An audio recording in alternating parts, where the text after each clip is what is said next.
हाय बच्चों, एग्जाम नजदीक आ रहा है और आखिरी के कुछ दिन अब हमारे स्टार्ट होने वाले हैं। और मैंने जैसे कि आप लोगों को हमेशा बोला है कि आप लोगों को जब भी कोई गोल को अचीव करना है तो उसके लिए आपको मेहनत करनी पड़ेगी एंड डेफिनेटली उसमें आपकी मदद यहाँ पे मैं हमेशा कर रही हूँ। बारी है केमिस्ट्री की, पहला पेपर है और ऑलरेडी मैं 2 बहुत इंपॉर्टेंट सेशंस आप सभी लोगों के लिए कर चुकी हूँ, दैट इज निचोड़। पूरा थ्योरी आप लोगों के लिए एक बार आ चुका है और साथ ही में आपने PYQs भी कंप्लीट कर लिए हैं। और एक चीज जो बच्चों को सबसे ज्यादा परेशानी दे रही है पूरे सिलेबस में वो है पी ब्लॉक। ठीक है, ऑल्दो मैं पी ब्लॉक आपको एक बार करवा चुकी हूँ, हमने निचोड़ में भी कर लिया है, लेकिन मैं एक स्पेशल वीडियो आप लोगों के लिए लेकर आई हूँ स्पेसिफिकली उन बच्चों के लिए जिनको सच में पी ब्लॉक से बहुत ज्यादा डर लगता है। तो बहुत क्रिस्पली इस वीडियो में मैं आपको वो सारे रिएक्शंस और वो सारी ट्रेंड्स और वो सारी इंपॉर्टेंट बातें लिखवाने वाली हूँ या बताने वाली हूँ जिनको अगर आप फॉलो कर लेते हो तो ऑलमोस्ट सब कुछ आपका जो पेपर में आने वाला है वो यहाँ से कवर हो जाएगा। तो अगर आपने पी ब्लॉक में अभी तक कुछ नहीं पढ़ा, बहुत बड़ा चैप्टर है ये, तो बेयर मिनिमम बच्चों ये वीडियो का जो आपका कंटेंट है उसको आप करके जाइएगा तो आप लोग इस चैप्टर में स्कोर इजीली कर पा रहे होगे, राइट। सो आई थिंक ये आप लोग चाहते थे, बहुत टाइम से कमेंट सेक्शन में जरूर बताना कैसा लगा ये आपको और कितनी आपकी मदद हुई यहाँ से। तो मैं यहाँ पे शुरू करती हूँ और एक और बात का ध्यान रखिएगा कि इस सेशन का जो PDF है वो आप लोग को पिन कमेंट्स में मिल जाएगा और आप मेरी कम्युनिटी से भी उसको डाउनलोड कर सकते हैं क्योंकि अब टाइम बहुत कम है, इधर उधर आपको टाइम वेस्ट नहीं करना है बच्चों। अब एक एक सेशन जो मैं लेकर आ रही हूँ, चाहे वो आप लोगों का लाइव है चाहे वो आपका इस फॉर्मेट में है, बहुत ज्यादा हेल्पफुल रहने वाला है। तो भटकना बंद कीजिए और पढ़ना स्टार्ट कीजिए, राइट। सो आई थिंक सब कुछ आप लोगों के पास है। अगला सेशन 10th को भी मैं लेकर आ रही हूँ जिसमें हम मोस्ट एक्सपेक्टेड क्वेश्चंस को करने वाले हैं। So let's get started with the very important videos quickly, बहुत क्विकली मैं आपको सारे नोट्स आपको देने वाली हूँ और समझाने भी वाली हूँ कि क्या क्या आपको करना है। ठीक है, देखिए इस चैप्टर में सबसे ज्यादा इंपॉर्टेंट है ट्रेंड्स और कुछ पर्टिकुलर रिएक्शन शेप्स के क्वेश्चन और ऑक्सो एसिड्स। ठीक है, तो मैंने ऑल्दो आपको निचोड़ में करवा रखा है लेकिन ये मैंने स्पेसिफिकली आप लोगों के लिए स्पेशल हैंड रिटन नोट्स भी प्रिपेयर कर दिए बच्चों कि आप केवल इन चीजों को अगर करके चले जाते हो पूरे पी ब्लॉक में तो चीजें आप लोग इजीली कर पाओगे। ठीक है, ग्रुप 15 सबसे ज्यादा इंपॉर्टेंट है बच्चों आप लोगों के लिए और सबसे इंपॉर्टेंट है आपके लिए ट्रेंड्स। ठीक है, तो ट्रेंड्स चाहे तो वो आपकी मीन फैमिली क्यों, मैंने आपको जनरल ट्रेंड याद करवा रखे हैं, एटॉमिक साइज आपका लेफ्ट टू राइट वैसे डिक्रीज करता है, डाउन द ग्रुप इंक्रीज करता है, उसी की वजह से आयोनाइजेशन एंथैल्पी भी लेफ्ट टू राइट आपकी क्या करती है, increase, down the group decrease करती है। तो बेसिक ट्रेंड्स आप सभी लोगों को याद होने चाहिए, मैंने सारे यहाँ पे डाल दिए हैं। स्पेसिफिक एक्सेप्शन मेल्टिंग पॉइंट में आप लोगों को मैंने बताया है कि पहले इंक्रीज होता है और फिर डिक्रीज होता है, तो ये वाला पेपर में आ सकता है, मैं अलग से भी हाईलाइट कर रही हूँ जो पेपर में पूछा जा सकता है। बाकी बॉइलिंग पॉइंट आपके मास के ऊपर ही डिपेंडेंट है। हाइड्राइड्स के ट्रेंड बहुत ज्यादा चांसेस है, तो इन ट्रेंड्स को आप डेफिनेटली याद करके जाओगे। चाहे bond dissociation enthalpy down the group कम होगा, साइज क्योंकि बढ़ेगा, एसिडिक कैरेक्टर बढ़ेगा क्योंकि आपका H पॉजिटिव रिलीज होगा, एसिडिक नेचर बढ़ेगा तो बेसिक नेचर घटेगा, तो पूछेगा मोस्ट बेसिक कौन होता है तो NH3 होगा। बहुत इंपॉर्टेंट ट्रेंड है यहाँ पे बेसिक नेचर का। रिड्यूसिंग नेचर एसिडिक नेचर के जैसा ही आएगा। Thermal stability down the group decrease होता है, आपको लिखवाया हुआ है। ठीक है, अगेन बहुत इंपॉर्टेंट है बेटा मेल्टिंग पॉइंट का, क्योंकि यहाँ पे NH3 एक एक्सेप्शन होता है, हाइड्रोजन बॉन्डिंग की वजह से हाईएस्ट आपका मेल्टिंग पॉइंट निकल के आता है, लेकिन बॉइलिंग पॉइंट के लिए बिस्मथ का ही हाईएस्ट होता है because of molecular mass, right. So ये जो नोट्स है बच्चों इनको प्लीज आपको गो थ्रू कर लेना है क्योंकि इसके बाहर आप परेशान पी ब्लॉक के लिए नहीं हो रहे होगे। ठीक है, इसके अलावा मैं रिएक्शंस भी बेटा यहाँ पे मैंने आप लोगों के लिए डाल दी हैं जो सबसे ज्यादा इंपॉर्टेंट है। जैसे कि पहले नाइट्रोजन फैमिली में नाइट्रोजन की 3 प्रिपरेशन है, किस किस से होती है पेपर में पूछा जा सकता है। बेरियम एजाइड से आपको प्योर नाइट्रोजन मिलता है, अगेन ये पेपर में पूछा जा सकता है। नाइट्रोजन से एक और चीज बनती है अमोनिया, और अमोनिया गैस का प्रिपरेशन पूछ लेते हैं, तो अगर केवल नाम पूछेगा तो नाम भी आपको पता होना चाहिए। हेबर्स प्रोसेस है, ठीक है, इसमें कंडीशन पूछ सकता है, टेम्परेचर क्या होता है, प्रेशर क्या होता है, कैटलिस्ट क्या होता है, प्रमोटर क्या होता है, ऑल्सो रिएक्शन एक्सोथर्मिक होता है, सारी बातें पूछ सकता है। वेरी वेरी इंपॉर्टेंट रिएक्शन है नाइट्रिक एसिड का रिएक्शन, मतलब ये पेपर में 2 बार पूछा गया है। ठीक है, तो आप इसको किसी भी हालत में स्किप नहीं कर सकते हो। ठीक है, दैट इज देखो जो HNO3 है वो एक स्ट्रॉन्ग ऑक्सीडाइजिंग एजेंट है, सभी लोगों को पता है, जनरली सबका ऑक्सीडेशन करता है, लेकिन कुछ मेटल्स के लिए इसकी ना कहानी अलग होती है। जिन भी मेटल्स जिनका रिडक्शन पोटेंशियल पॉजिटिव होता है, जैसे कॉपर का पॉजिटिव होता है, सभी लोगों को याद है, तो डाइल्यूट एसिड के लिए नाइट्रोजन मोनोऑक्साइड रिलीज करता है और कॉन्सेंट्रेटेड के लिए नाइट्रोजन डाइऑक्साइड। ठीक है, डायरेक्टली याद रखना जो मैं अंडरलाइन कर रही हूँ, PDF तो मिल ही जाएगा बट इस पे ज्यादा फोकस देना। लेकिन जिनका भी रिडक्शन पोटेंशियल बेटा क्या होता है, रिडक्शन पोटेंशियल जिनका नेगेटिव होता है, ये जनरली है, वैसे तो कॉपर जिंक का NCERT ने दिया है, बट कॉपर जिंक के अलावा और कोई मेटल भी दे दे तो उसमें भी आप कर सकते हो। महंगे मेटल का पॉजिटिव है, copper, mercury, silver, gold, platinum का पॉजिटिव है, बाकी सबका नेगेटिव है। तो नेगेटिव वालों के साथ डाइल्यूट में क्या मिलेगी आपको, N2O गैस, और कॉन्सेंट्रेटेड में NO2। तो देखो कॉन्सेंट्रेटेड में दोनों में सेम है NO2 गैस, डाइल्यूट में डिफरेंस आ रहा है, तो वही पेपर में पॉइंट पूछेगा कौन सी गैस आती है। फिर से पेपर में ये भी पूछा जा चुका है बेटा, ब्राउन रिंग टेस्ट किसके लिए होता है, तो याद रखना है नाइट्रेट आयन के लिए होता है। कॉम्प्लेक्स का फॉर्मूला पूछा है, तो ये फॉर्मूला भी आपको आना चाहिए जो ब्राउन कलर का कॉम्प्लेक्स बनाता है, ठीक है। देन नेक्स्ट है फॉस्फीन। फॉस्फीन किस किस से बन सकता है, तो कैल्शियम फॉस्फाइड और व्हाइट फॉस्फोरस से बन सकता है। ये रिएक्शन पूछ सकता है। ये फॉस्फोरस व्हाइट है क्योंकि फॉस्फोरस 3 फॉर्म में एग्जिस्ट करता है, व्हाइट, रेड और ब्लैक, बट ये व्हाइट फॉस्फोरस से बनता है फॉस्फीन। वेरी पॉइजनस गैस होता है, ठीक है, इंपॉर्टेंट है, पूछा हुआ है पेपर में। और फिशी स्मेल होता है इसका, गंदा सा स्मेल होता है बहुत, ठीक है। जो बेटा अंडरलाइन कर रही हूँ ये PDF डेफिनेटली करके जाना है, ठीक है।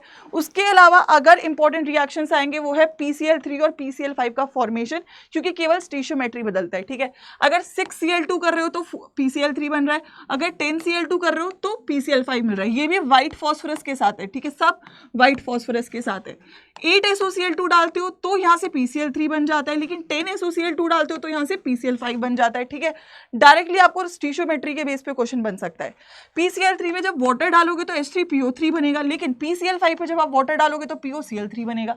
डिफरेंस याद रखना इन बातों का, ये पेपर में पूछा गया है, ठीक है, पेपर में आया हुआ है MCQ। PCl5 कैसे एग्जिस्ट करता है, एक आयोनिक सॉलिड की तरह बेटा एग्जिस्ट करता है। PCl4 पॉजिटिव एक क्लोरीन को आगे दे देता है तो PCl6 नेगेटिव बन जाता है। PCl6 ऑक्टाहेड्रल होता है और PCl4 टेट्राहेड्रल। डायरेक्टली MCQ का स्टेटमेंट और इस बार भी आ सकता है। PCl5 को जब आप हीट करोगे तो डिकम्पोज करके PCl3 और PCl दैट इज Cl2 आपको ये दे देता है, ठीक है। डायरेक्ट ये रिएक्शंस पूरे P ब्लॉक को फिल्टर आउट कर दिया है मैंने आप लोग के लिए, क्योंकि आप सच में परेशान हो रहे थे कि मैम क्या क्या पढ़ें, बहुत बड़ा चैप्टर है। तो इतना, क्योंकि अब दिन बहुत कम बच रहे हैं, बस इतना भी पढ़ लोगे तो भी प्रोबेबिलिटी पूरी कंप्लीट हो जाएगी जो पेपर में आ सकता है, ठीक है। वो सारे रिएक्शंस मैंने आपके यहाँ पे फिल्टर आउट कर दिए हैं। 15 से बस इतना भी कर लोगे तो काम चल जाएगा, लास्ट में ऑक्सो एसिड्स कर लेंगे।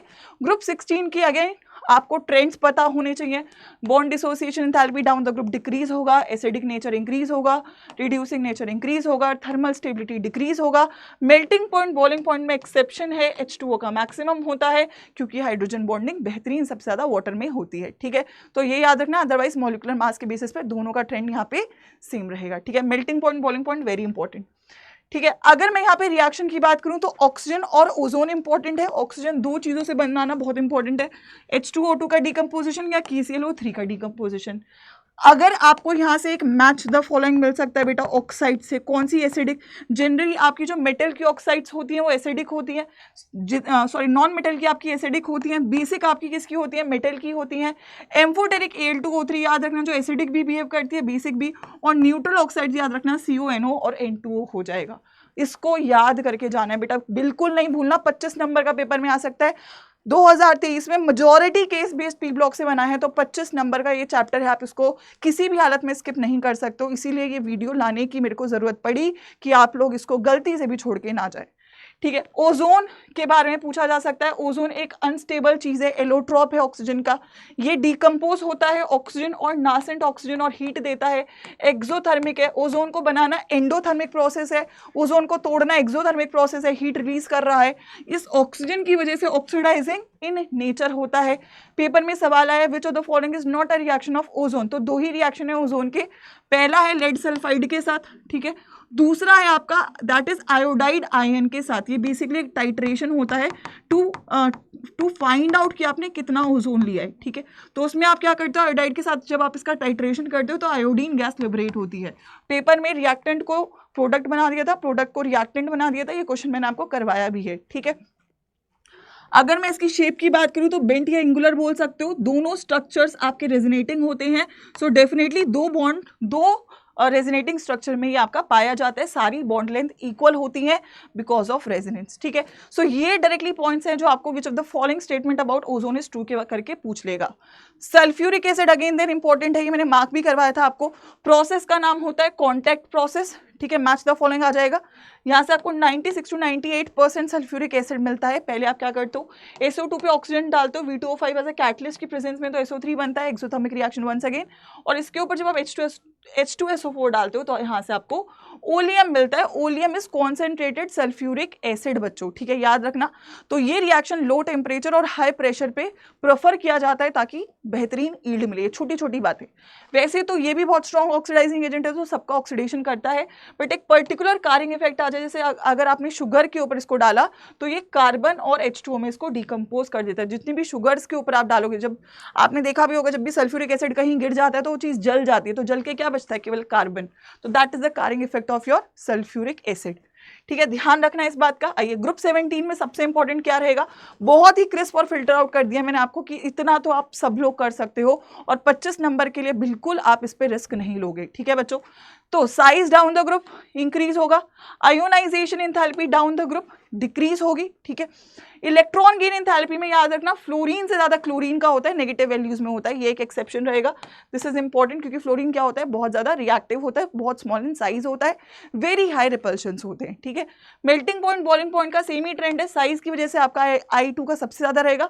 ये वाला बहुत इंपॉर्टेंट है, 2 बार पेपर में आया हुआ है, बॉन्ड डिसोसिएशन एंथैल्पी का ऑर्डर। तो डाउन द ग्रुप वैसे तो डिक्रीज होनी चाहिए क्योंकि यार साइज बढ़ रहा है, लेकिन F2 का ज्यादा नहीं होता है, F2 का ज्यादा होना चाहिए था, होता नहीं है, क्यों, वंस अगेन स्मॉल साइज है, ठीक है। जितने भी आपके नाइट्रोजन है, ऑक्सीजन और फ्लोरीन है, वो डिफरेंट डिफरेंट बिहेवियर शो करते हैं। रीजन पूछता है उसका, स्मॉल साइज है मैम, ठीक है, हाई आयोनाइजेशन एंथैल्पी है मैम, ठीक है, वेरी हाई इलेक्ट्रोनेगेटिविटी है मैम, और एक और पॉइंट पूछ सकता है, दैट इज कोई भी वेकेंट डी ऑर्बिटल नहीं होता, इसीलिए बाकी सबसे अलग बिहेव करते हैं बच्चों ये, इसीलिए सारे ट्रेंड्स में दिक्कतें पैदा करते हैं, ठीक है। सो एनॉमलस बिहेवियर में आपको नाइट्रोजन, ऑक्सीजन और फ्लोरीन के लिए पूछा जाता है, सेकेंड पीरियड के एलिमेंट्स है, तो इनके पास कोई भी डी ऑर्बिटल नहीं है, ठीक है।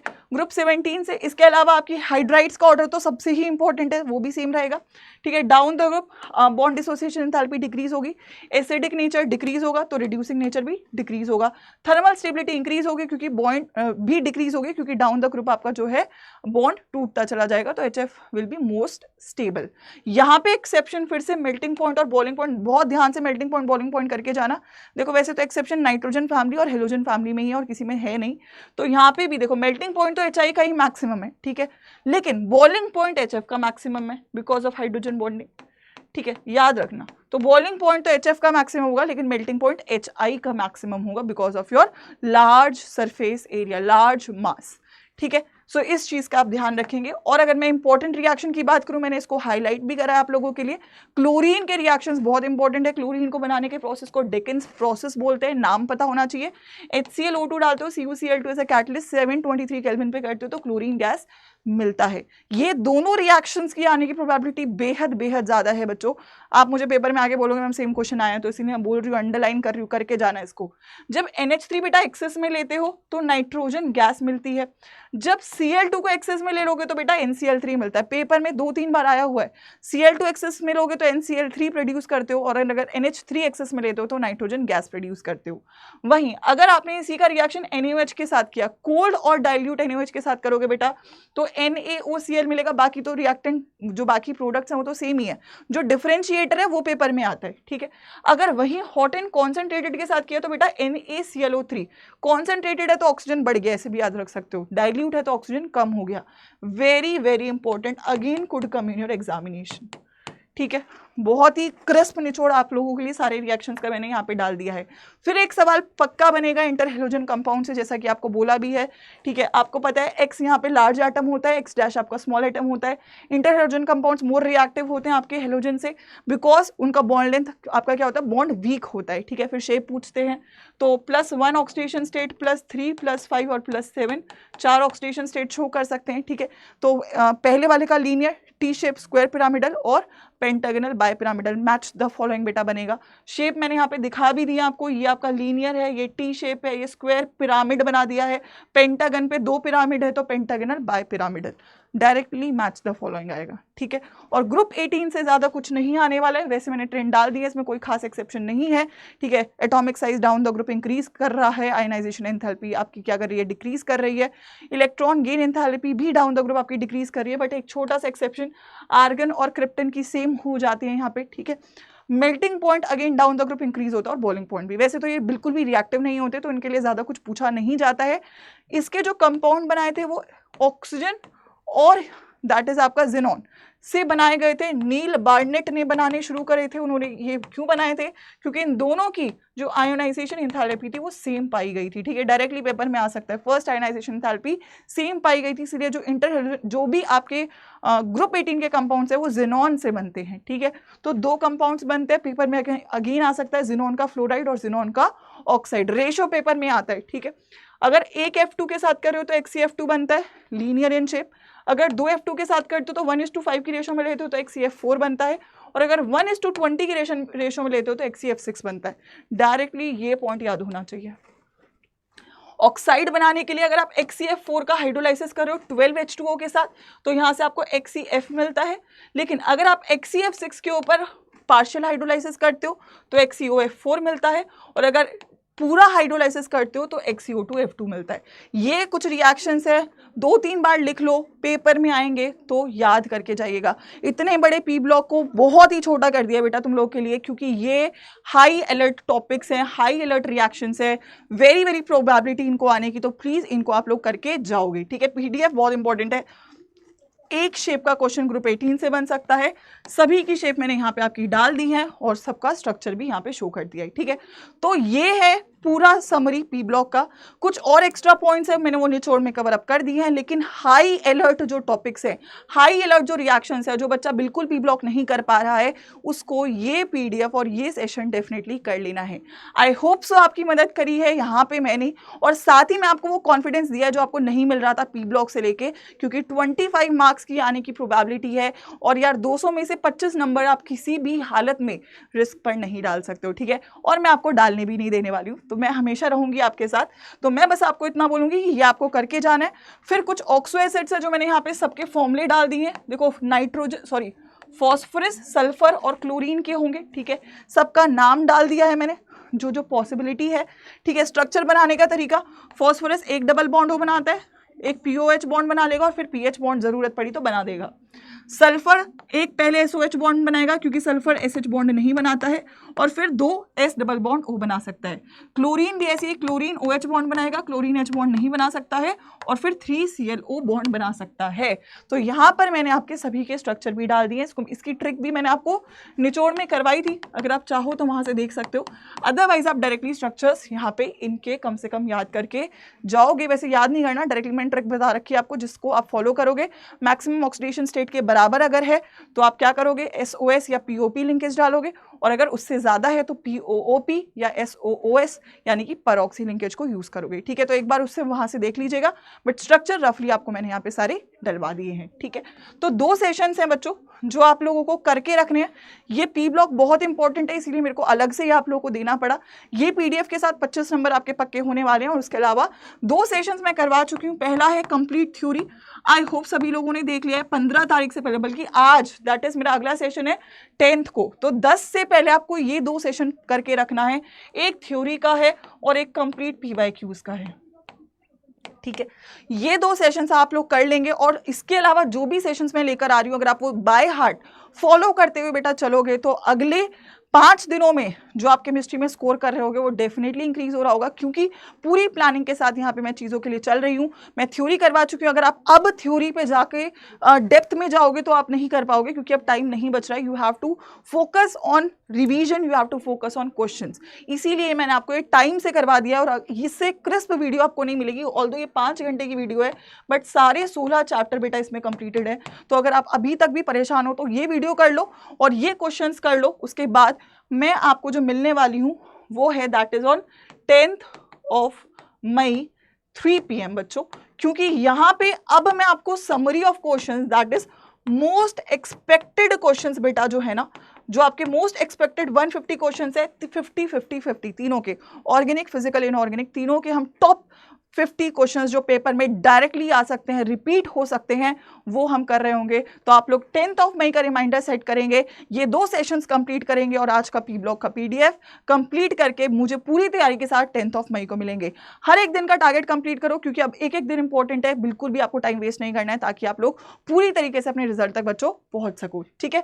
सो बाकी मैं आपसे मिलूंगी, जो हमारा फिनाले सेशन है वो है 14th को, जिसमें हम पूरे के पूरे CUET का रेप्लिका, यानी कि 2 सबसे इंपॉर्टेंट रिवीजन रहेगा, सबसे इंपॉर्टेंट जो पेपर में डायरेक्टली आने वाला है उसको हम यहाँ पे कर रहे होंगे। But yes, I think we have time to go. 10th मई है, 12th मई है और 14th मई है। 3 बड़े सेशंस बाकी हैं, 2 हो चुके हैं। तो अगर आपने ये सब कर लिए हैं, निचोड़ थ्योरी, निचोड़ PYQ, और आज जो ये सेशन आपको मैंने दिया है, तो आप चीज़ों के लिए बेहतरीन प्रिपेयर होंगे। So I hope you have like the session. ये PDF आपको कमेंट्स में मिल जाएगा या मेरी कम्युनिटी पे मिल जाएगा। तैयारी शुरू करिए और प्लीज़ किसी भी तरीके से अपने आप को डिस्ट्रैक्ट मत करवाइए और अपने टाइम को वेस्ट मत करिए, क्योंकि एक एक दिन बच्चों बहुत इंपॉर्टेंट है। So I will be there with always, सभी लोगों के साथ। और जो भी चीज़ें आपकी रिक्वायरमेंट रहेगी, जैसे ये था वो मैं लेकर आई हूँ, कुछ और चाहिए तो कमेंट में बताइएगा, और ये कैसा लगा उसके लिए येलो हार्ट्स कमेंट सेक्शन में डालना नहीं भूलेंगे। और 10 मई को मुझे मिलेंगे 3 बजे मोस्ट एक्सपेक्टेड क्वेश्चंस की मैराथन के साथ। All the best.